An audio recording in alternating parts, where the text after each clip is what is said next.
राजकारणात कधी काय होईल याचा नेम नाही, त्यातच सुरू झाली आहे देशाच्या राजकारणातील राजकीय भूकंपाची चर्चा, ज्यानं सगळ्या देशाचं लक्ष वेधलंय। आंध्र प्रदेशचे माजी मुख्यमंत्री जगनमोहन रेड्डी यांनी दावा केलाय की तेलुगू देसम पार्टीचे अध्यक्ष आणि आंध्र प्रदेशचे विद्यमान मुख्यमंत्री चंद्राबाबू नायडू हे काँग्रेसचे नेते राहुल गांधी यांच्या संपर्कात आहेत आणि हा संपर्क तेलंगणाचे मुख्यमंत्री रेवंत रेड्डी यांच्या मार्फत होतोय। या दाव्याने एकच प्रश्न उपस्थित झाला आहे, त्यातच बिहारवाले नितीश कुमार हे कधी पलटी मारतील हेही कोणी सांगू शकत नाहीये। म्हणूनच चर्चा सुरू झाली आहे, केंद्रातलं मोदी सरकार खरंच धोक्यात आलंय का? चला या विषयाची सखोल माहिती घेऊया, राजकीय गणित समजून घेऊयात आणि पाहूया की हा दावा किती गंभीर आहे आणि याचे परिणाम काय होऊ शकतात। नमस्कार, मी सायली नलवडे कविटकर आणि आपण पाहताय विश्लेषण वाईब। जगनमोहन रेड्डी यांनी नुकताच एका पत्रकार परिषदेत दावा करत खळबळ उडवून दिली आहे। त्यांनी सांगितलं की चंद्रबाबू नायडू हे काँग्रेसचे नेते राहुल गांधी यांच्याशी तेलंगणाचे मुख्यमंत्री रेवंत रेड्डी यांच्या मध्यस्थीने हॉटलाईनवरती संपर्कात आहेत। रेड्डी यांनी हा दावा करताना असंही म्हटलं की राहुल गांधी हे आंध्र प्रदेशातील निवडणुकीच्या अपडेट किंवा निकालाबाबत बोलत नाहीयेत, कारण त्यांचा आणि नायडू यांचा गुप्त संपर्क आहे। हा दावा का महत्त्वाचा आहे? कारण चंद्राबाबू नायडू यांचा पक्ष टीडीपी हा केंद्रातल्या एनडीएचा महत्त्वाचा घटक आहे। 2024च्या लोकसभा निवडणुकीनंतर टीडीपीने 16 जागा जिंकल्या आणि पंतप्रधान नरेंद्र मोदी यांना स्थिर सरकार बनवण्यासाठी त्यांचा पाठिंबा महत्त्वाचा ठरला। जर नायडू खरंच काँग्रेसच्या संपर्कात असतील तर याचा थेट परिणाम हा केंद्र सरकारच्या स्थिरतेवरती होऊ शकतो। पण दाव्यामागे राजकीय वैरही तितकंच महत्त्वाचं आहे। जगनमोहन आणि नायडू यांच्यातील राजकीय शत्रुत्व हे 2012 पासूनचं आहे, जेव्हा नायडू यांनी जगन यांच्यावरती भ्रष्टाचाराचे आरोप केले होते आणि त्यांना तुरुंगवासही भोगावा लागला होता। आता हा दावा खरा आहे की राजकीय खेळ हे आपण पुढे पाहणारच आहोत। चला आता समजून घेऊया या दाव्यामागचं राजकीय गणित। 2024च्या लोकसभा निवडणुकीत एनडीएने 293 जागा जिंकल्या, तर दुसरीकडे विरोधी इंडिया आघाडीला 234 जागा मिळाल्या। बहुमतासाठी 272 जागांची गरज असते। या टीडीपीच्या 16 जागा अत्यंत महत्त्वाच्या आहेत। जर टीडीपी आणि जनसेना यांनी एनडीएला पाठिंबा काढला तर एनडीएचा संख्याबळ हे 275 वरून 257 वरती येईल, जे बहुमताच्या खाली आहे। तर दुसरीकडे इंडिया आघाडीला टीडीपीचा पाठिंबा मिळाला तर त्यांचं संख्याबळ हे 250च्या वर जाईल, जे अजूनही बहुमतापासून कमीच आहे। पण जर आणखीन काही छोटे पक्ष आणि अपक्ष खासदार हे इंडिया आघाडीला पाठिंबा देऊ लागले तर राजकीय समीकरणं बदलू शकतात। यामुळे नायडू यांचा निर्णय हा केंद्र सरकारच्या भवितव्यासाठी निर्णायक ठरू शकतो। सध्या लोकसभेत एनडीएची ताकद ही 293 खासदारांची आहे, ज्यात बीजेपीच्या 240 जागा, टीडीपीच्या 16 आणि जेडीयूच्या 12 आणि इतर पक्षांचा समावेश आहे। इंडिया आघाडीत काँग्रेसकडे 99 जागा आहेत, समाजवादी पक्षाकडे 37 आणि इतर पक्षांचा मिळून 234 खासदारांचा पाठिंबा आहे। याशिवाय वायएसआरचे 4 खासदार आणि काही अपक्ष खासदार हे कोणत्याही आघाडीचा भाग नाहीयेत। वायएसआरने आतापर्यंत एनडीएला बाहेरून पाठिंबा दिला आहे, पण ते इंडिया आघाडीचाही भाग नाहीयेत।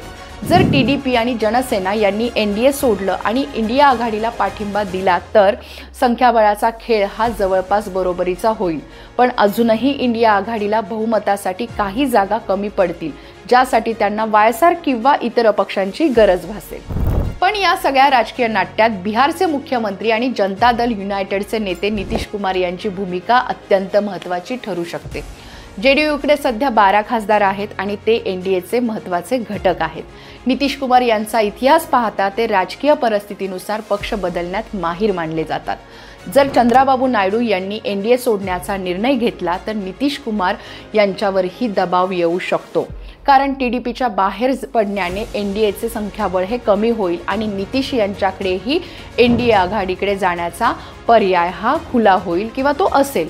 नितीश यांनी जर एनडीए सोडलं तर एनडीएचं संख्याबळ आणखीन कमी होऊन ते 245 वरती येईल, जे सरकार टिकवण्यासाठी पुरेसं नाही।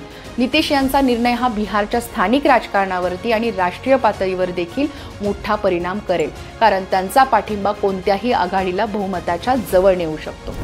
जर नायडू यांनी इंडिया आघाडीला पाठिंबा दिल्यास काँग्रेस आणि इतर विरोधी पक्षांना सरकार स्थापण्याची संधी मिळू शकते, पण त्यासाठी त्यांना वायएसआर, जेडीयू आणि इतर छोट्या पक्षांचा पाठिंबा देखील घ्यावाच लागेल।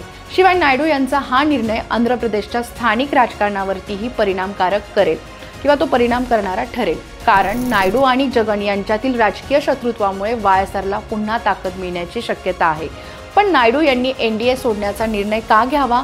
कारण त्यांना आंध्र प्रदेशला विशेष राज्याचा दर्जा हवा आहे, जो बीजेपीने अद्याप दिलेला नाहीये. यामुळे नायडू यांचा काँग्रेसकडे कल असण्याची शक्यता नाकारता येत नाही. आता वळूयात रेड्डी यांचा दावा गंभीर का आहे.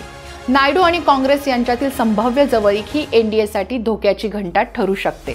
रेड्डी यांनी हा दावा करताना तेलंगणाचे मुख्यमंत्री रेवंत रेड्डी यांचं नाव मध्यस्थ म्हणून घेतलं, जे काँग्रेसचे नेते आहेत.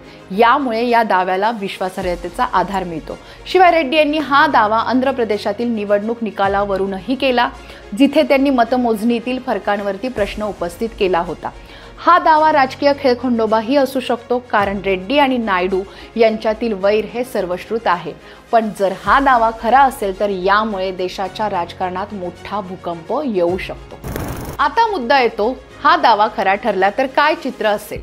पहिल्यांदा मोदी सरकार बहुमत गमावेल आणि अविश्वास ठरावाचा सामना करावा लागेल. जर जेडीयूचे नितीश कुमार यांनीही एनडीए सोडलं तर सरकार पडण्याची शक्यता आणखीन वाढेल. दुसरं म्हणजे एनडीए आघाडीला सरकार स्थापण्याची संधी मिळेल, पण त्यासाठी त्यांना वायएसआर, बीजेडी आणि इतर अपक्ष खासदारांचा पाठिंबा देखील घ्यावा लागेल. तिसरं म्हणजे आंध्र प्रदेशात नायडू यांच्या टीडीपीला स्थानिक पातळीवरती वायएसआर यांच्या टीकेला सामोरं जावं लागेल, कारण रेड्डी यांनी याआधीच नायडूंवरती भ्रष्टाचार आणि सत्तेचा गैरवापर केल्याचे आरोप देखील केलेले आहेत. यामुळे देशात आणि आंध्र प्रदेशात राजकीय अस्थिरता वाढू शकते. पण नायडू यांनी असा निर्णय घेतला नाही तर रेड्डी यांचा हा दावा केवळ राजकीय स्टंट ठरू शकतो, ज्याचा उद्देश हा नायडू आणि बीजेपी यांच्यात फूट पाडणं हा आहे. आताच्या परिस्थितीत चंद्राबाबू नायडू आणि नितीश कुमार यांच्यासारख्या नेत्यांची भूमिका यामध्ये निर्णायक ठरू शकते. नायडू खरंच काँग्रेसच्या संपर्कात आहेत का आणि जेडीयू काय भूमिका घेईल हे अद्याप अस्पष्ट आहे. पण जर हा दावा खरा ठरला तर केंद्रातलं मोदी सरकार धोक्यात येऊ शकतं. आता प्रश्न असा आहे की नायडू आणि नितीश यांचा पुढचा डाव काय असेल. ते एनडीए सोबत राहतील की इंडिया आघाडीकडे झुकतील, आणि या सगळ्याचा परिणाम हा आंध्र प्रदेश आणि देशाच्या राजकारणावरती काय होईल. तुम्हाला काय वाटतं? खाली कमेंटमध्ये तुमचं मत नक्की सांगा. आणि हा व्हिडिओ आवडला असेल तर लाईक, शेअर आणि सबस्क्राईब करायला विसरू नका. धन्यवाद आणि पुन्हा भेटूया अशाच एका विश्लेषणात्मक विषयासह.